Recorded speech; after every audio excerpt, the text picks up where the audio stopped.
여러분 안녕하세요. 한 주일 동안도 잘 지내셨습니까? 오늘은 새로운 주제로 친젠더로프 백작의 생애와 또 사역에 대해서 말씀을 드리겠습니다.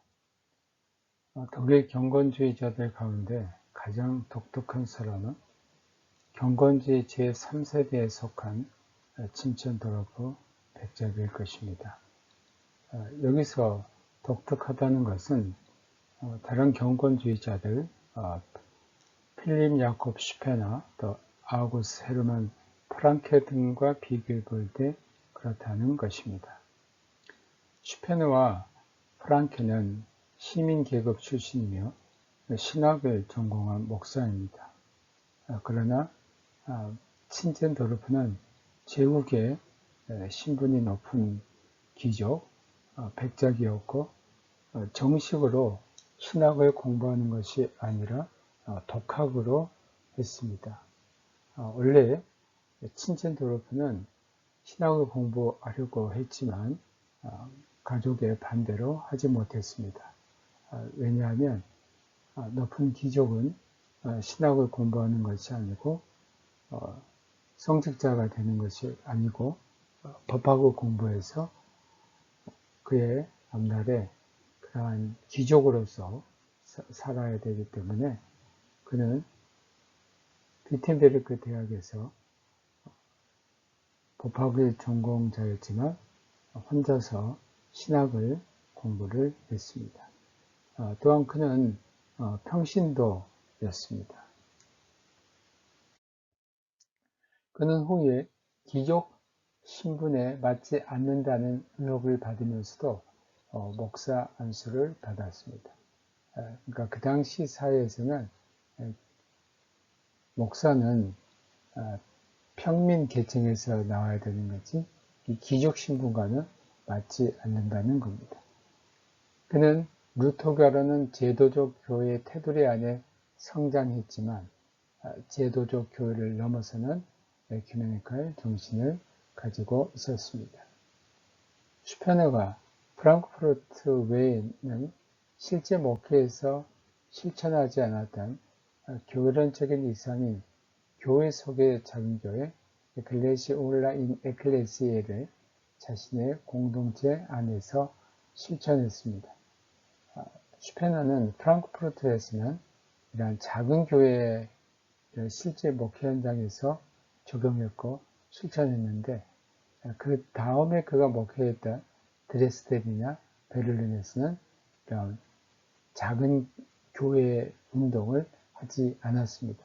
그런데 슈페너의 이런 교회 속에 작은 교회 운동을 자신의 공동체 안에 실제 만들고 그것을 활성화시킨 사람은 바로 친첸도로프 백작입니다. 또 슈페너가 주장한 이방인 선교를 할례 경건주의자들 이상으로 실천을 했고 그는 평신도 대부분 당시 사람들은 선교사들이라면 목사야 된다, 성직자야 된다고 생각했지만 평신도 선교사들을 회의 선교사로 파송했습니다. 두 번째 생애에서 헤르노트 형제교회 설립 이전까지입니다. 니콜라우스 루드비히 친젠도르프 백작은 1700년 5월 26일 독일 드레스덴에서 태어났습니다. 저지 오스트리아의 귀족 가문 출생으로 그의 할아버지는 신앙 때문에 오스트리아를 떠났습니다. 바로 개신교 신앙을 갖고 있기 때문에 카톨릭의 그 지역에서 떠나 이제 오스트리아에서 떠나게 됩니다. 부친 게오르크 루드비히 친첸도르프는 드레스덴의 강요였습니다. 또 모친 샬로테 유스티네 폰 게오스도르프는 작선의 귀족 출신입니다. 아버지와 또 어머니 모두 귀족 출신이었습니다. 형제교회 설립자인 친첸도르프는 후에 자신을 가리켜 때때로 헤어 폰 튜른슈타인이라고 했는데, 이것은 튜른슈타인이 그의 소유였기 때문입니다. 헤어라는 것은 주인이란 뜻도 있고요. 또 주님이라는, 우리 교회에서는, 기독교에서는 주님이라는 뜻도 있지만 일반적으로는 주인 또는 영어로 말하면 또 미스터라는 뜻도 있습니다. 그러니까 튜른슈타인의 주인이라고 말할 수 있는데, 그가 튜른슈타인이 소유였기 때문에 그런 말이 나온 것입니다. 그의 할아버지 막시밀리안 에라스무스 친젠도르프 백작은 반종교 개혁이 진행되던 1661년 오스트리아에 있는 그의 소유를 팔아서 뉘른베르크 부근의 오버비르크로 이주를 했습니다. 후에 이 집안은 원래는 보헤미아에 속해 있었는데 1635년부터 작선의 오버라우치스에 속한 베르텔스도르프를 사들였습니다. 외할머니 헨리에테 카타리나 본 게어스토르프는 전적으로 경건주의에 관심을 갖고 있었고, 또 독립심이 강한 여인이었습니다. 그녀는 슈페너 또 프랑케와 친했고, 당시 독일의 유명한 철학자 라이프니츠와 서신 교환을 할 만큼 인텔리였습니다.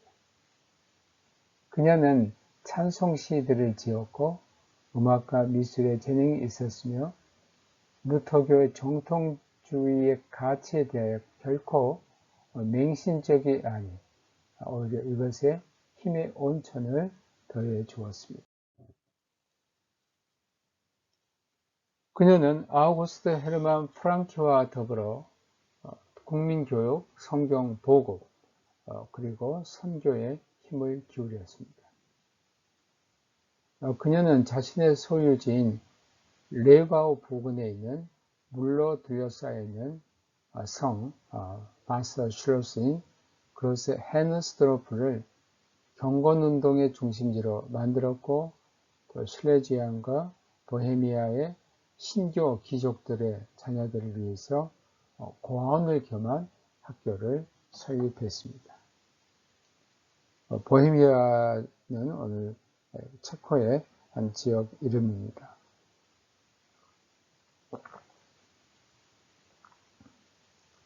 가톨릭 지역과 지리적으로 인접되어 있어서 그녀는 바로 이런 일을 이 두 지역에서 했습니다.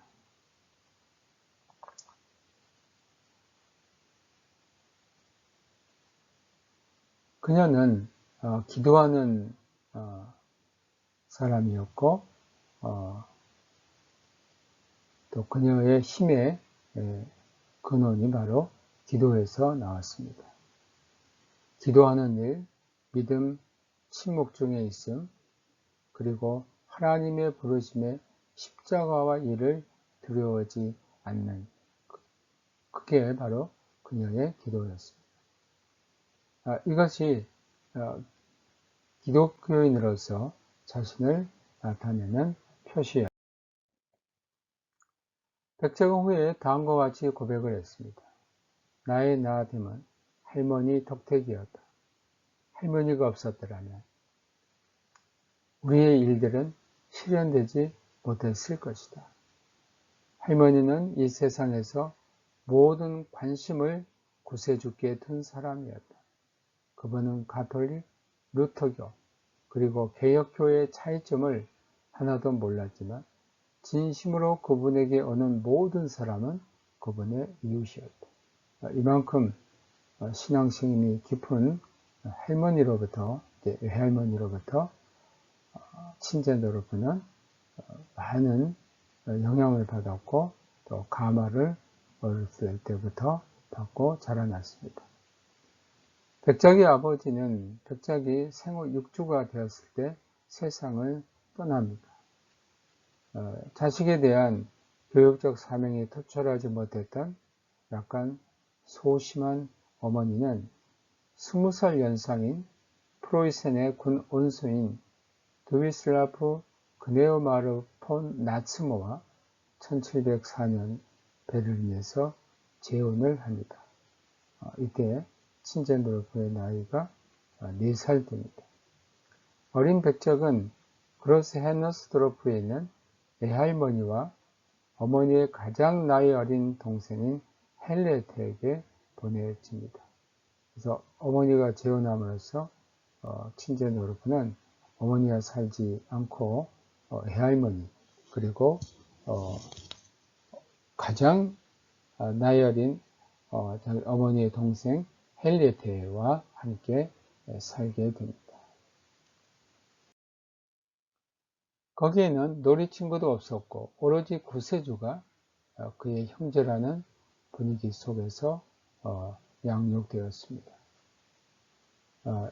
헬리에테는 이른 아침과 저녁에 친젠도르프를 데리고 기도했고 실제 그가 가장 신뢰하는 친구는 이모인 헬리에테였습니다. 할레에서 칸슈타인에 의해 소개를 받은 가정교사인 예델링은 1703년부터 1706년까지 그를 가르쳤으며 그에게 내면적으로 예수 사랑하는 것을 고무시켰습니다. 칸슈타인은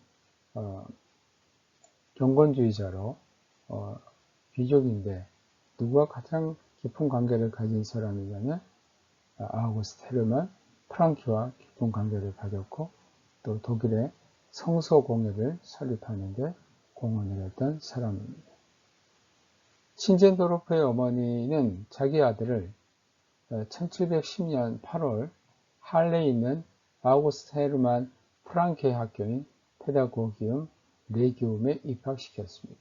그리고 거기에서 1716년까지 공부합니다. 이 페다고기움 레기움은 할레에서 친젠도르프가 세운 학교로 귀족 자녀들을 위한 학교였습니다. 물론 그는 할레 과원에서 신분이 가장 높은 학생이었고 그에게 제국의 백작으로 특권이 주어졌습니다. 그는 식사를 할 때 프랑케와 함께 한 식탁에 앉았고 자기의 집이 또 허용됐고 집 관리인도 있었습니다. 1715년 어느 날 치겐바이크와 프리차우가 이 사람 할레에서 파송한 선교사들인데 인도에 파송한 선교사들인데 이들이 할레에서 동인도 선교에 대한 보고를 했습니다. 그들은 그에게 온 심령을 다하여 그리스도를 섬기겠다는 결심을 확고히 해 주었습니다. 친젠도르프는 할레를 떠나기 한 달 전에 자신을 중심으로 친구들을 교합하여 한 사적인 모임을 만듭니다. 그러나 이러한 사적인 모임은 학교에서 금지되었던 겁니다. 그 가운데는 이 모임에서 중생을 체험했던 스위스 출신인 폰 바테 필레도 있었습니다. 이런 사조직이 금지사항이었는데 발각됨으로써 친젠도르프가 여기에 책임을 지고 왜냐하면 이것을 만든 사람이 친젠도르프였기 때문에 1716년 4월 할레를 떠나야 했습니다. 그는 후견인인 드레스덴에 있는 병창가민 오토 크리스티안 폰 친젠도르프의 충고에 따라 법학을 공부하기 위해서 1716년 가을 비텐베르크로 갔습니다. 비텐베르크는 여러분 혹시 생각나십니까? 루터의 도시입니다. 루터가 종교개혁을 일으켰던 도시가 바로 위텐베르크입니다. 할리에서 했던 것처럼 그는 여기에서도 작은 모임을 만들고 그리스도의 고백자 베케너 크리스티라고 이름을 지었습니다. 바알바움이 기초한 정관에 의하면 하나님의 현존 앞에 있을까? 그리스도에게 속해 있다고 자각할까? 하나님의 말씀을 경외할까? 주일을 성수할까? 그리고 종교적으로 성만찬에 참여할 것과 같은 매우 엄격한 생활 규칙을 이런 그리스도의 고백자에 속해 있는 사람들에게 요구했습니다. 그러나 친젠도르프는 자신의 신분에 걸맞게 승마, 또 펜싱, 그리고 댄싱, 여자 없이 춤을 추었는데 이런 것들을 기족으로서 배웠습니다. 그는 당구도 하고 또 카드놀이도 했습니다. 사실 이러한 그 오락을 경건주의에서는 아주 엄격하게 금하고 있었습니다.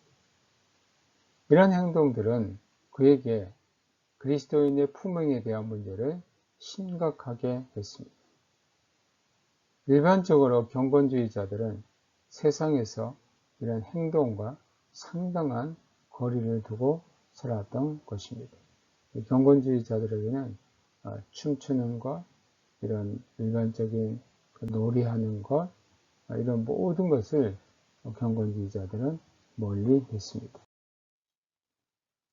친젠도르프는 법학 공부를 하는 중 신학자와 교류도 했습니다. 그는 베른스도르프의 관용을 존중했습니다. 이런 가운데 그는 정통주의자들, 그들 가운데 드레스덴의 감독인 레셔가 수장에 위치해 있는데 레셔와 또 할레 경건주의들 사이에 화해회담을 주선할 계획을 세웁니다. 당시는 루터교 정통주의자들과 할레 경건주의자에서 굉장히 불화가 심했는데 이러한 불화를 다 같은 루터교 사람들입니다.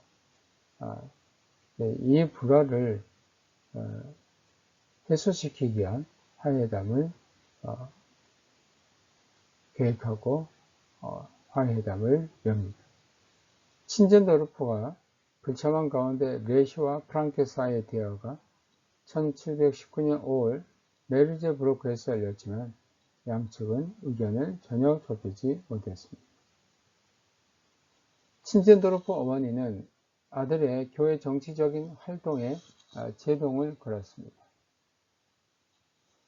갑자기 친젠도르프는 그의 배다른 동생과 함께 1719년 5월 연수여행을 떠나게 됩니다.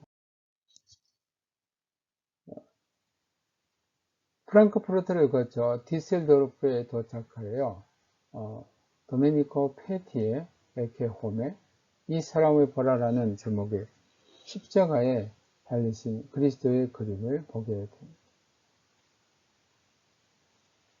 제목이 그에게 매우 깊은 감명을 받았습니다. 그리고 그 제목에 나는 너를 위해 이 고통을 받았는데 너는 나를 위해 무엇을 했느냐, 이 말이 친젠도르프의 심정을 울렸습니다. Hoc passus sum prote, quid pecisti pro me. 이 라틴어로 쓰여진 제목에 친젠도르프는 굉장히 큰 감명을 받습니다. 석 달 동안 홀란드에서 그리고 반년 동안 파리에서 많은 새로운 사실들과 접촉을 합니다. 이때 그는 루터교, 개혁교, 또 성공의 메노나이트, 그리고 정통 아르메니아파 교회 예배에 참석했고, 그의 초교파적 의식을 가장 확고히 고취시켰습니다.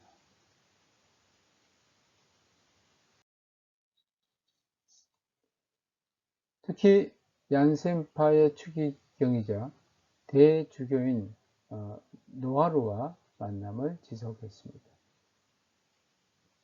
교파의 상위점에도 불구하고 서로가 예수에 대한 사랑 안에서는 일치하다는 사실을 발견했습니다. 노하루는 교황에 대한 논쟁에서는 친첸도르프가 동의하지 않는 탈반을 내놓았습니다. 그럼에도 불구하고 두 사람 사이에는 후에 편지 교환이 있었습니다. 여행에서 돌아오는 길에 친첸도르프는 병 때문에 1720년 6월부터 1721년 1월까지 카스텔에 머물게 됩니다.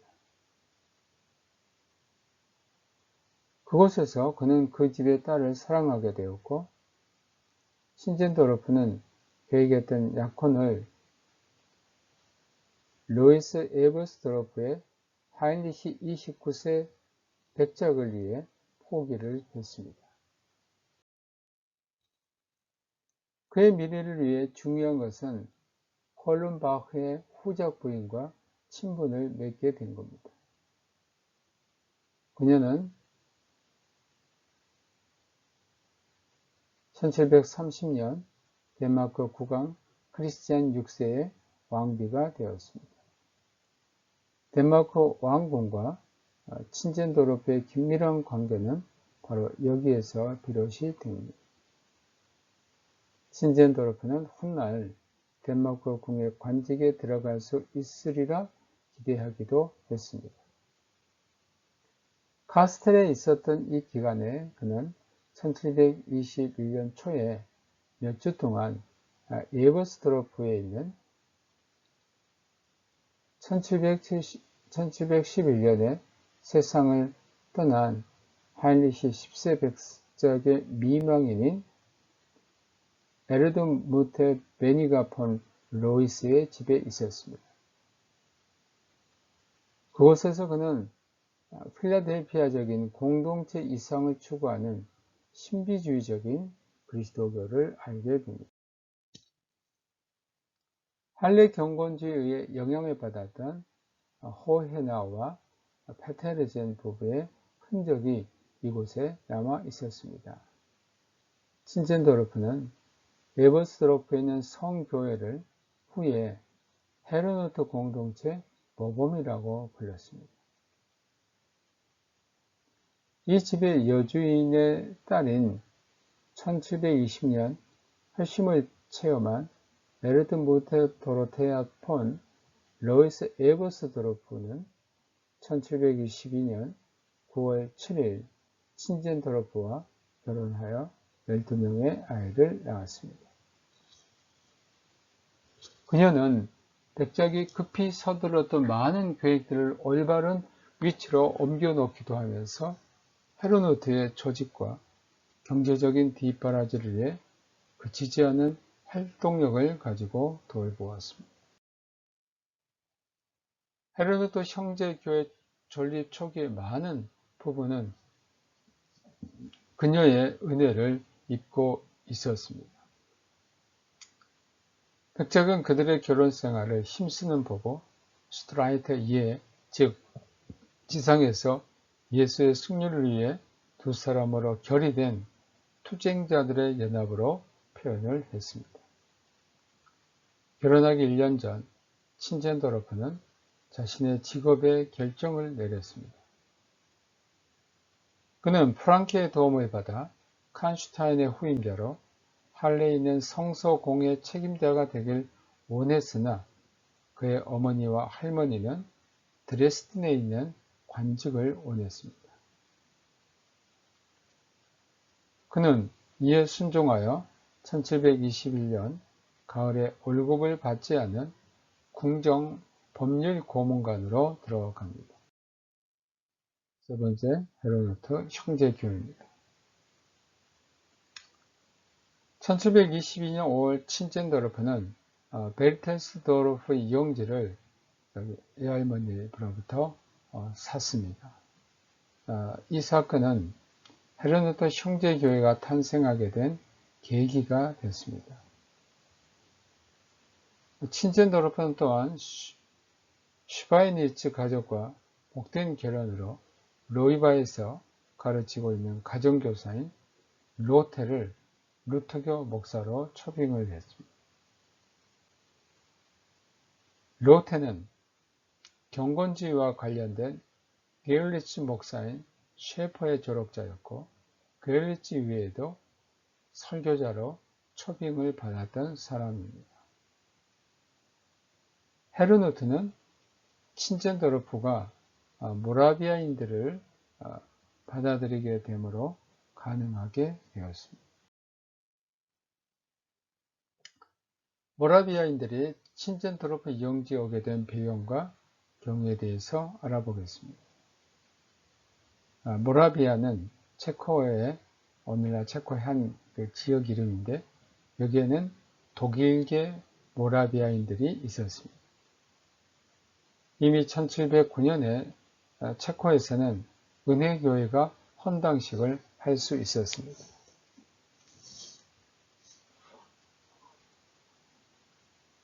가톨릭의 정부가 있는 비는 신경을 곤두세우고 있었는데, 테션 주변을 끼고 있는 체코와 폴란드에 60만 명가량의 독일계 신교도들이 있었기 때문입니다. 확고한 반종교개혁의 나라, 가톨릭 나라에서 숨어있는 전체 신교도들에 대한 문제는 결코 경시될 수 없었습니다. 보헤미아와 모라비아 지역에서는 가톨릭의 지역사제가 행했던 고해성사 명부를 파악할 수 있었는데, 고해성사를 하는 사람들의 수가 줄어들었습니다. 아우구스트 헤르만 프랑케는 이곳에 있는 신교도들을 할례와 관련을 맺은 경건주의적인 오버슐레지엔에 있는 귀족들의 영지를 소유하고 있는 백작 가문들과 협력하여 돕고 있었기 때문입니다. 뛰어난 성일교자들이 테션에 있는 예수교회에서 사역을 했습니다. 숨어있는 신교도들의 재생을 통하여 그 형제교회에 속했던 조상을 둔 이 구 형제교회는 뭐냐면 종교개혁 이전에 얀 후스의 그 후예들입니다. 독일계 모라비아인들은 생기가 넘치게 됩니다. 이들은 작은 그룹을 지어 유랑하고 있었는데, 이들이 몰래 국경을 넘어 작센으로 와서 친젠도르프 영지의 모습을 드러낸 것입니다. 백작은 그들을 바로 포클란드로 보냈던 것 같습니다. 보헤미아, 모라비아, 그리고 작센 국경 지역에서는 이들이 머무는 것이 위험한 일이었기 때문입니다.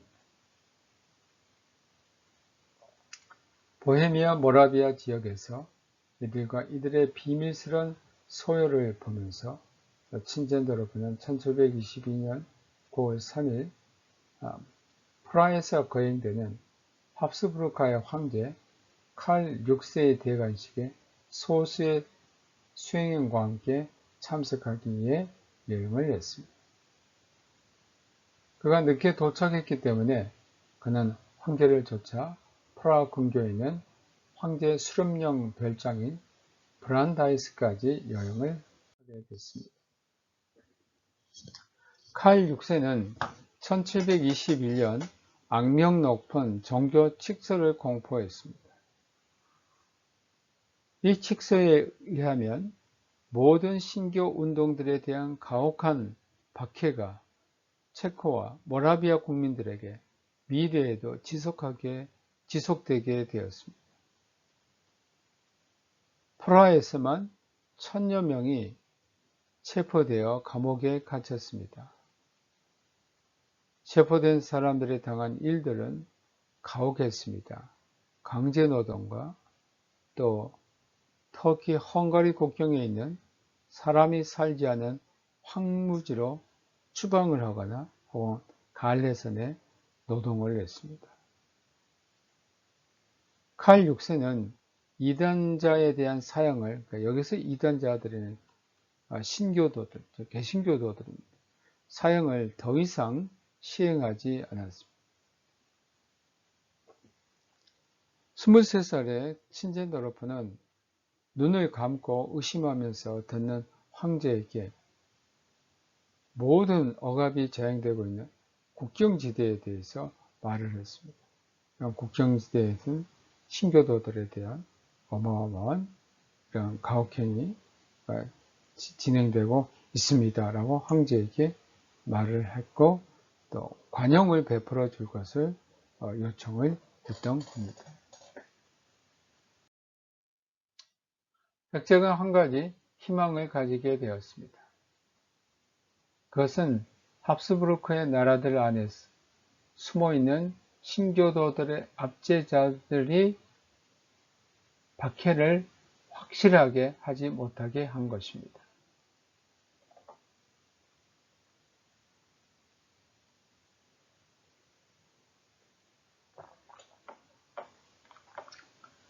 유명한 보헤미아의 예술 보호자이며 프랑스의 추기경인 노아르와 관계를 맺고 있는 슈프록 백작과 다마는 동일한 기본 신념을 확신하게 한 것입니다. 마친젠도르프는 1722년 5월 17일에 로테가 베르테스도르프의 시연 설교를 했을 때 독일어를 하는 모라비아에 있는 신교도들의 위난을 이미 들었을 것입니다. 그는 모라비아 태생의 목사인 크리스찬 다비드를 만나서 도움을 약속했습니다. 다비드는 모라비아의 젠프 트레벤 출생으로 가톨릭 신앙 안에서 성장했습니다. 20살에 복음을 발견하고 수많은 박해에도 불구하고 신교도가 되었습니다. 게르스에 있는 셰퍼 목사는 그의 영적인 고향과도 같았습니다. 그는 1717년부터 보헤미아와 모라비아에서 정기적으로 복음을 전파했습니다. 그는 수십 년 전에 코메니우스가 목사이며 교사라고 있었던 풀렉에서 1차로 10명의 난민들과 함께 베르토스도르프에 오게 됩니다. 친젠도르프의 할머니와 재산 관리인인 하이츠는 이들을 받아주었습니다. 그때 친젠도르프는 드레스덴에 있었습니다. 1722년 6월 17일 베르테스도르프 서쪽에 있는 호트베르크라는 것은 모자 모양을 한 산이라는 뜻입니다. 호트라는 것은 독일어에서 모자라는 뜻입니다. 첫 번째 집을 짓기 위한 기둥이 세워졌습니다. 이 날을 헤르누트의 설립일로 여기고 있습니다. 이것은 5년 안에 300명 가까운 사람들이 모이게 됩니다. 이 사람들을 보면 모라비아 외에 슐레지엔에서 온 슈뱅크펠트 추종자들, 또 경건주의자들, 분리주의자들, 루터교인, 그리고 독일 여러 지역에서 온 개혁교회 교인들도 여기에 모였습니다. 수공업자들이 제일 많았고 드물게는 귀족들과 지식인들도 있었습니다. 헤른 후트란 말은 1734년부터 등장하는데 이것은 수공업자들의 부락입니다. 하이츠는 이것을 영적으로 해석해서 헤른 후트라고 불렀습니다. 독일에서 헤른, 헤어, 이것은 주님이라는 뜻이고, 후트의 또 다른 뜻은 모자 외에 감독 또는 보호라는 뜻입니다. 그러니까 주님의 보호, 이러한 뜻입니다. 주님이 보호하시는 그 곳, 이게 바로 헤르누트, 이렇게 영적으로 해석을 했습니다. 다양한 교파에서 온 이주민들로 헤르누트는 갈등과 분쟁을 겪게 됩니다. 이주한 모라비아인들은 형제단에, 보헤미안 형제단, 후스의 그러한 신앙과 정신을 이어가고 있었던 이 보헤미안 형제단들의, 모라비안 형제단의 전통에 대한 자의식이 아직도 살아 있었습니다. 그들은 마을에 있는 루터교회와 관계를 맺지 않으려고 했고, 레버스드로프에선 분리주의자들은 또한 루터교를 바벨로, 이단으로 선언했습니다. 다비드는 헤르누트에서 이탈해 나갑니다. 마을교회 목사인 로테가 논쟁하는 자들과 불리한 자들의 지도자로서 더 이상 역할을 못하게 되자 친젠도르프는 헤르누트의 사역에 전적으로 헌신하기 위해 드레스덴 궁정에서 휴가를 내서 옵니다. 그의 집중적 노력에 의해서 그는 헤르누트의 문제를 해결하고 이주민들 사이 평화를 이룩합니다.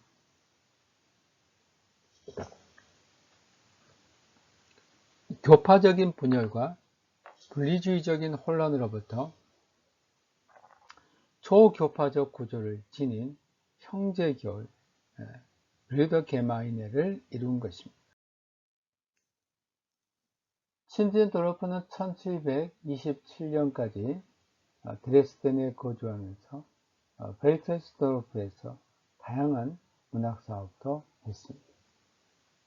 루터교 교리문담을 포함하여 초기 계몽주의, 이성주의에 반대하는 드레스덴의 소크라테스, 드레스덴의 소크라테스를 발행했습니다. 친젠도르프는 1727년 5월 12일 헤르누트의 정관을 작성합니다.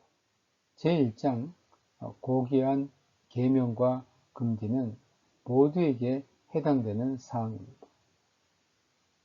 제2장 형제적인 결사와 자율로 그리스도인의 공동체 생활에 대한 42개의 규칙을 담고 있고 자발적으로 설명하도록 되어 있습니다.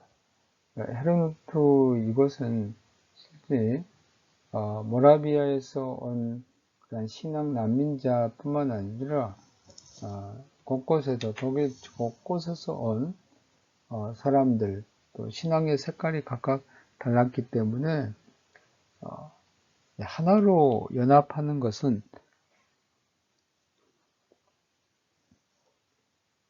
매우 힘들었고, 이제 여기에서 친젠도르프는 헤르누트의 정관을 작성했던 겁니다. 제1장에서는 헤르누트를 위해서 개인 소유물이 거부됩니다. 인정을 하지 않습니다. 매우 많은 구체적인 단체 행동들이 나와 있습니다. 예를 들면 제17조 헤르누트의 각 주민은 노동해야 하며 자기 자신의 양식을 먹어야 한다. 그러나 그가 늙고 병들어 일을 더 이상 할 수 없으면 형제교회가 그들을 부양해야만 한다. 가톨릭 교인들도 그들의 신앙을 계속 유지하며 살도록 허용했습니다. 매우 에큐메니컬 그런 정신을 친젠도르프는 갖고 있었습니다. 이 장은 다음과 같은 글로 시작합니다. 헤르누트에서는 영원한 시간들을 잊어서는 안 된다. 이것은 살아계신 하나님 위에 세워졌으며 그분의 전능하신 손의 작품이며 또한 실제로 어떤 새로운 장소가 있지 않고 오직 형제들을 위하여, 그리고 형제들 때문에 이 기관이 있다. 고해는 자유롭게 행해졌고 성만찬은 베르톨스 도르프에 있는 목사가 잘 아는 사람에게만 허용을 했습니다. 이 정관에는 대부분 이주민들인 모라비아인들의 뿌리에서 온 어떤 한마디도 없었습니다. 정관과 규칙이 정말 필요하다는 인식이 이주민들 사이에 점차 자라고 있었습니다. 1727년 8월 초에 친젠도르프는 슐레지엔 여행에서 과거 형제단 규칙의 지식을 가지고 옵니다. 이 규칙은 그가 1702년에 부데우스에 의해서 예나에서 출판된 코메니우스의 저작집에서 발견한 것입니다. 이것은 형제교회의 내적인 결집을 이끌어 주었습니다. 8월 12일에 정관은 이주민들의 서명을 받았고, 이 내적인 일치의 극점은 1727년 8월 13일 수요일에 가졌던 성만찬 예배입니다. 이 예배는 모두의 내적인 관심으로 하였고, 이때부터 이날은 형제교회 창립일로 여겨졌습니다. 헤르누트에서 생활은 독특했습니다. 이 독특성은 한편으로는 과거 전통에서, 다른 한편은 새롭게 발전된 것입니다. 새로운 것은 전체 교인이 반덴으로 나누어진 겁니다. 이 반덴이란 같은 성, 그러니까 남성 아니면 여성의 두세 명부터 13명으로 이루어진 작은 모임들로 자주 모였습니다. 이들은 함께 기도하기 위해 구성을 바꾸기도 했고, 영적 교제를 나누고, 또한 서로 예찬을 나누거나 세족을 했습니다. 1727년 7월에 생긴 이 반덴의 도움으로 사람들은 상대방에 대한 구체적인 지식과 강화에 도달할 수 있었습니다. 선발된 각 반덴의 지도자는 매주 친젠도르프와 모임을 가졌습니다. 교회가 성장함에 따라 자연적으로 이 모임들의 수도 늘어났습니다. 그러니까 반덴이 점점 증가한 겁니다. 1734년 이런 반덴이 100개, 이 반덴은 많게 혹은 적게 자발적으로 이루어졌습니다. 이 반덴 안에서 경건의 모임들, 콜레기아 피에타티스라는 슈페너의 사상은 제도적으로 더욱 공고하면서 사회적으로 고정된 방법으로 현실이 되었습니다. 이런 작은 그룹들 안에 모이는 주민들의 각오와 기쁨은 형제를 실천하게 됐습니다. 몇 년 동안의 생동감은 새로운 모임을 추구하게 했습니다. 1728년부터 1730년에 모라비아에서 온 마을의 전통에 따라 지녔던 결속성을 지키기 위해 나누게 됐습니다. 1731년부터 33년에 사람들은 반 클라센을 만들었습니다. 영적 성장을 지속하기 위하여 교회 지도자들은 모여서 서로 노력하게 했습니다. 또한 여기에는 목회적인 동기가 결합이 됩니다. 1733년 정관에 의하면 다음과 같은 그룹들로 구성이 됩니다. 죽은 자, 각성한 자, 가르치기 어려운 자, 또 기꺼이 하는 자, 능력 있는 학생들, 영혼들, 첫사랑 안에 있는 자들, 어린이들, 청소년들, 이러한 8개의 그룹으로 구성이 되었습니다. 여기서 죽은 자라는 것은 육신이 죽은 자가 아니고 바로 영적으로 죽은 자입니다. 친젠도르프는 1738년 쾌레를 다음과 같이 정의합니다. 쾌레는 하나의 성과 남성 혹은 여성과 계층으로 이루어진 규칙과 윤무이다. 이들은 순수하게 남자들, 여자들, 과부들, 총각들, 처녀들, 소년들, 소녀들, 어린이들로 구성되었다. 그리고 교회 안에서 모든 쾌레 또한 그들의 반, 작은 공동체, 노동자, 공직자, 장로로 구성되며 장로들과 전체 교회 조력자들 사이에 이루어집니다. 이것의 비밀과 구원을 바르게 인식하는 사람은 이 정관을 복되게 여기는 사람이다. 미혼이거나 과부나 호라비가 된 형제들과 자매들의 쾌레는 쾌레하우스에서 공동생활을 하게 했습니다. 형제교회는 쾌레별로 주일 예배를 했습니다. 다음으로 선교 사역입니다. 헤르누트는 활동적이고 더 자극을 주는 선교 활동의 시발점이 되었습니다. 수공업자들의 형제들은 그들의 사업 때문에 나라를 돌아다니면서 처음부터 오버 라우지츠 지역의 마을들을 방문해서 경건의 시간을 가집니다. 네, 이것은 수공업자들은 자신들의 물건을 만들어서 이제 팔고 다니는데, 이렇게 독일 지역을 다니면서 독일 지역의 오버라우지츠 지역을 다니면서 방문하고 또 경건의 시간, 이러한 예배의 시간을 평신도들끼리 갖게 됩니다. 그 마을에 가면 이들은 이제 물건도 또 팔고 또 경건의 시간도. 그러자 루터교 정통주의 목사들이 교회 예배와 성만찬 참여가 낮아졌다고 불평을 했습니다. 그러니까 이런 그 수공업자들, 헤르누트에서 나온 수공업자들이 일반 평신도들에게 접촉하면서 이런 경건의 시간을 갖게 되니까 루터교 정통주의 목사들을 보면 점점 마을에 이제 교인들이 성만찬 참여도 낮고 교회 예배에도 잘 오지 않는다. 그래서 평신도 설교자들을 법적으로 박해하기 시작했습니다.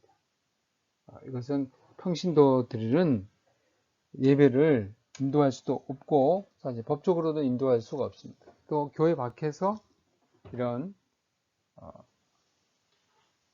종교적인 모임을 가질 수 없습니다. 이러한 것들을 이제 법적으로 법을 지키지 않았다라고 박해를 했습니다.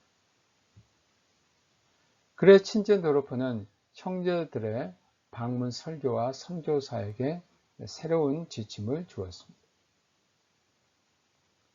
할례 시절부터 그의 마음속에서 자라고 있었던 이방인 선교를 품고 있었습니다.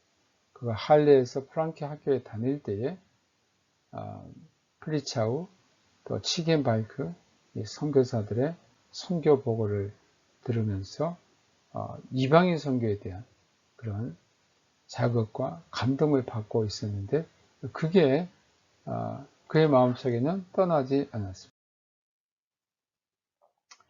이미 친젠도르프 선교에 대한 관심은 그가 이미 9살 때 그로스 헤너스트로프에 있었을 때 남인도에 있는 덴마크 할례 선교의 첫 소식을 들었을 때부터 싹트기 시작했습니다. 그는 1715년 수개월 동안 할례에 머물고 있는 선교사들인 치겐발크, 플리샤우 그리고 요한 에른스트 그린들러와 자주 대화할 수 있었습니다. 친젠도르프는 그들로부터 깊은 감명을 받았고 친젠도르프 이방 선교에 대한 자극은 이상한 방법으로 주어졌습니다. 1731년 친젠도르프는 크리스티안 6세 왕위 즉위식의 참석자 코펜하겐을 방문합니다. 그곳에서 친젠도르프는 덴마크 식민지인 서인도 제도 성 토마스 섬에서 온 한 흑인 노예인 안톤과 그린랜드에서 온 2명의 에스키모인을 사귀게 됩니다. 이렇게 하여 안톤은 헤르노트를 방문하게 되었고 복음을 이방인들에게 전한다는 사상의 헤르노트 교회를 열광했습니다. 이들은 친젠도르프에게 선교사를 보내달라고 간청을 합니다.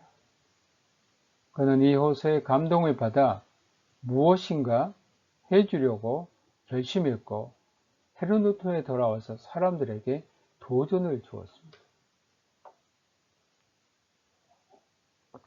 자기가 만났던 이 흑인 안톤 그리고 이곳에서 선교사를 보내달라고 한다라는 이제 이런 말을 헤르노트에서 교인들에게 하게 됩니다. 이에 대한 반응이 바로 나타났고 열정적이었습니다. 헤르노트 형제의 교회는 1732년 8월 21일에 제비를 뽑아 슈바베 출신의 레온하르트 도보와 모라비아 출신의 다비트 뉘치만을 첫 번째 선교사로 서인도 제도의 덴마크령 섬 도마섬에 사는 흑인 노예들에게 파송을 했습니다. 이들은 선교사를 파송할 때 사람들이 이렇게 모여서 제비를 뽑았습니다. 왜냐하면 성경에도 예수님의 그 제자 중 한 사람을 뽑을 때도 제비를 뽑았고 또 선교사를 안디옥에 보낼 때도 제비를 뽑아서 바울과 바나바를 보냈기 때문에 바로 이곳에서 제비를 뽑힌 사람은 하나님의 성령께서 뽑은 사람이라고 생각하기 때문에 이들의 전통은 바로 선교사 파송에 있어서는 제비 뽑는 것이었습니다. 그 다음에 그린랜드에 크리스찬 다비트와 2명의 형제를 파송했습니다. 1734년에는 서인도 제도의 성 크로셈에서 선교가 계속되었습니다. 두 번째 그룹의 10명의 선교사들이 첫 해에 죽었으나 빈 자리를 위해 선교사들을 채우는 것은 어렵지 않았습니다. 그 외에 선교지도 개척됐습니다. 수리남 1735년, 골드코스트와 남아프리카 1737년, 또 북아메리카 인디안 1740년, 자메이카 1750년, 앤티카 1756년 등입니다. 1732년부터 1760년 사이 226명의 헤르노트 선교사들이 10개의 선교지에 갔습니다. 여러분 굉장히 놀랄 만한 일입니다. 이 헤르노트는 큰 교단도 아닌데 28년 동안 226명의 선교사들, 그것도 이제 10개의 그 선교지에 파송을 했습니다. 이들 선교사들은 신학교육을 전혀 받지 못했고 그리스도를 위해서 자신의 심장을 바친 대부분의 평신도 수공업자였습니다. 이런 점에서 친제 도르파는 선교는 신학교육을 받은 성직자가 가야 된다는 고정관념을 깨고 평신도들을 과감하게 선교사로 파송을 했습니다. 친제 도르프는 두 차례에 걸쳐서 선교지를 방문했고 1738년, 39년에 그는 서인도 제도의 성 토마스 손에 1741년, 43년에는 북아메리카에 머물러 있을 동안 이로케센에 있는 또 인디언들에게 선교를 했습니다. 루터교와 관계가 맺어지지 않는 선교 현장에서 계속 나타나는 문제를 해결해야 할 필요를 느꼈습니다. 헤르노트 선교사들은 세례를 주고 성만찬을 집례해야 하는데 그들에게 정식으로 주어진 정권이 없었습니다. 왜냐하면 이들이 평신도였기 때문입니다. 폴란드로 이주한 보헤미아 형제교회 지부의 감독인 다니엘 에른스트 야블론스키는 헤르노트 형제들에게 사도적인 연속성을 중재하기 위한 감독직을 제안했습니다. 그래서 헤르노트의 목수인 다비드 니츠만이 1735년 베를린에서 야블론스키로부터 모라비아 감독으로 안수를 받았습니다. 2년 후에 친젠도르프 또한 야블론스키로부터 감독 안수를 받았습니다.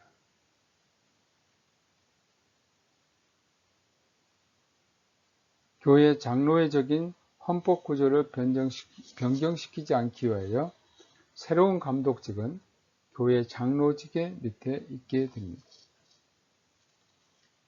헤르노트 형제교회 선교사역이 시작한 이래 20년 동안 그들의 선교사역은 영국 성공회와 또 다른 신교 선교사들이 그 이전에 200년간 했던 것보다 훨씬 많았습니다.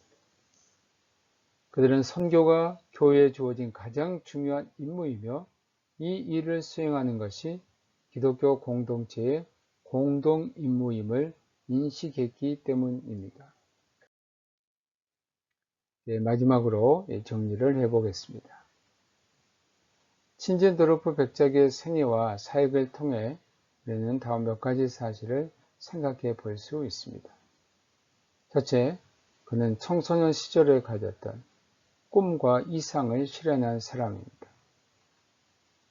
할레에 있는 아우구스트 헤르만 프랑키가 설립한 학교에서 그는 남인도 선교사로 파송한 치겐바이크와 또 플리차의 선교 보고를 듣고 이방인 선교에 대한 꿈을 품게 되었고 또 그 꿈은 헤르노트 형제교회 선교 사역을 통해서 구체적으로 이루어졌습니다.